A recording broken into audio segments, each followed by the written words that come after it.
So, good afternoon. Welcome to your dream house. Nandito ako ngayon sa Barangay Putik, Kaputatan, Zamboanga City kasi naghatid ako sa construction materials para dito. Kasi may konti pa lang tatrabahoin yun. Yan, kakatapos lang to. Ganda ng bahay oh. Tapos, update ako dito. Dito kasi may tatlong slot kami. 1, 2, 3. So ngayon may isa pa kaming available dito. Nag-reopen slot yung JMD. Yan, ito yung location niya sa sa elevated tayo ngayon. Hindi ito binabaha dito. Kasi dito sa mababang part siya ng Putik. Yan lugar. Yan. So dito elevated dito. So yung bahay itatayo nito split level din tulad nito. Naka-split level din kasi ito siya yung parang pababa ganun. Yung flooring niya. Hindi sila doon.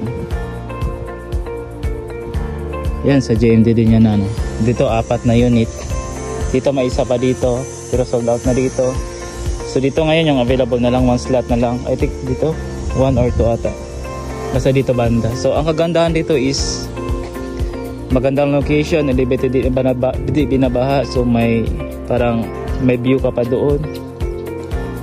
Yun, safe talaga sa bahat. Tsaka sa Putik pa siya, hindi pa siya papunta doon sa like Mercedes, papunta doon.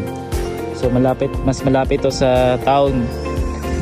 So galing dito papunta doon sa National Highway, cemented road na. Yan. So kung interesado po kayo nito may isang slot pa dito, paki-message lang po ako. Or paki-contact na lang po ako sa cellphone number na ilalagay ko dito. Yan, may isang slot pa tayo. Pwede dito 2 story or 1 story. Pero better siguro maganda dito pag 2 story na lang. Ito yung community dito. So maganda ito Yan, ito yung maganda mga bahay din doon So ito yung community dito. Siguro ngayon tsaka mahangin. Presko. Kainit ngayon pero malakas ang hangin ngayon.